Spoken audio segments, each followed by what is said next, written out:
Hey guys, what's up? It's McNeil from Louisa Automotive, and today I'm going to be talking about HST. So in this specific video, I'm going to be telling you how you can save over $13,000 in HST through your businesses by moving some monies around.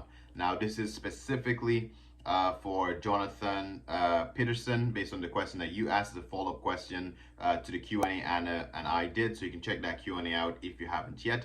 I guess you have a follow-up question on there, so I'm going to elaborate a little more to hopefully help you out. And I guess the answer is general enough because HST works, similarly. So maybe other viewers can learn something how to move money around for HST to save money. Now, just a quick disclosure, I'm not a tax professional at all by any means. This is all allegedly, potentially things you can or cannot do. I'm not telling you to do anything. Let's just say everything I'm saying here is strictly for entertainment purposes only. If you learn something from it and you try to do it, that's on you. I'm just giving information as to if I was in your situation, I may or may have not have done that. Okay, enough of that. Don't forget, obviously this video is sponsored by me, so go check your wipers out if you haven't yet. The draw stays open till December 31st. Okay, and by all means, if you haven't subscribed yet, do so. And if you learned something by this video by the end, by all means, we appreciate the thumbs up.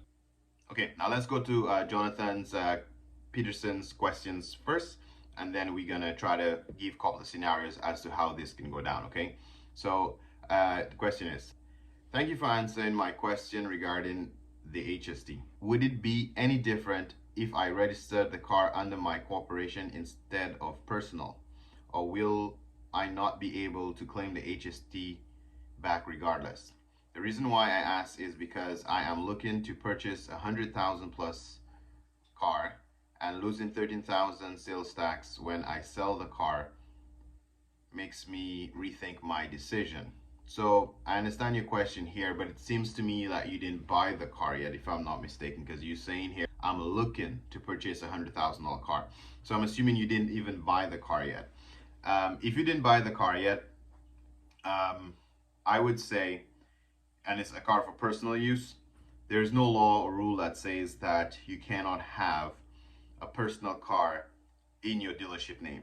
And in my opinion, there may be some benefits to doing that. For example, my family car, I've changed my family car like over the years many times. One time I had this Acura MDX driving because she drives the family car, and I just mainly use cars from the dealership. I don't really keep anything really personally per se. Then another time we had the Mercedes 250, GLK 250. Now she has the Acura ILX.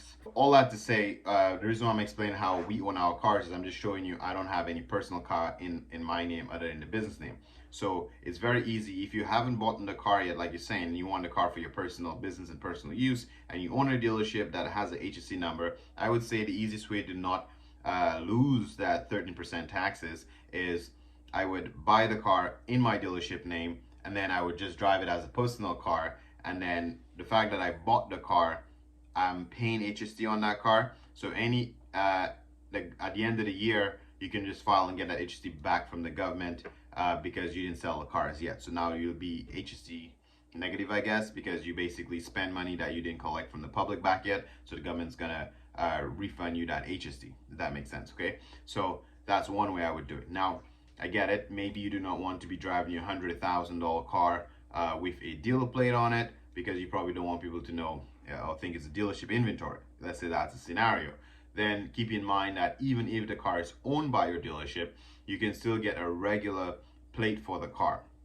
So because dealerships have inventory for personal use, whether it be for shuttling customers based on how big your dealership is. Maybe you can say like a courtesy car for a customer, whatever the reason may be, the executive car, I don't know. A dealership has personal cars, and not every single car that's owned by a dealership has to be under a dealer plate. So you can get a regular, in Ontario here, those blue and white plates. If it's an EV car you're talking about, you get an EV plate. The point is you can get a normal plate for the car and drive it. You just have the registration, the title in your business name, and that way you're not losing the taxes. Now, based on your previous question, it seems like you had the car in your personal name. So I'll change the scenario a little bit differently.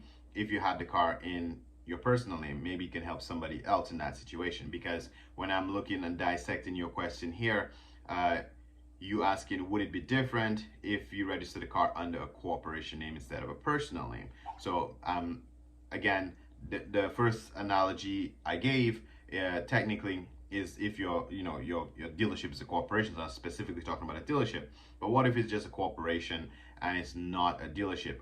So let's say you have three things. You have the dealership, you have the personal name, and you have the corporation. Okay, and you already bought the car in your personal name, then you could bounce it through your dealership and get it to the corporation. Now keep in mind, it must be money trail and it must also be paper trail. So which means if you sell the car as a private seller to your dealership, again, dealership did not fall in the HST and fall in the money. Okay, so as a personal, I own that $100,000 car. I sell it to my dealership. The dealership did not collect HST from me. The dealership basically have that car on the books now. Didn't collect HST, didn't pay HST. Now, if that dealership sells the car to your corporation paid HST when they bought the car. So the HST that's with the dealership, that HST has to go to the government. But keep in mind, your corporation just paid the HST to your dealership, so your corporation will get to claim that HST from the government. So technically, it's just money moving from one to the next. You will still end up in the positive when that car end up in your corporation name. I hope that makes sense if you follow the money. So again, just quick revision here. If the car is in your personal name, you sell it to your dealership. When you sell it to your dealership, you cannot collect HST from the dealership. So basically, your dealership bought the car without paying HST. But when your dealership sell the car to your corporation pays HST to your dealership, but your dealership now have to give that HST to the government. Okay, but at the end of your tax year, your corporation never sold that car, so your corporation now can claim that HST back to the government. So the government is giving your corporation 13 grand. So it's like you give the 13 grand to the government here, and the government just give it back to your corporation here. Okay, that's as simple as I can explain it for you. I hope that makes sense to you. And again, if you didn't buy the car, the easiest thing to do is, even if you're watching this and you don't have a dealership, the easiest thing to do is just buy the car in your corporation name. So if you didn't buy the car yet, buy it in your corporation name. That way you can keep the HST or claim the HST, or buy it in your dealership name and just drive it with either dealer plate or get a regular plate for it. Okay, but if it's in your personal name already, there's just a little bit more bouncing around to do, a little bit more dancing to do, but you can still get it done. Okay, Jonathan, hopefully that answers your question. Appreciate you, and catch you guys on the next one. Peace.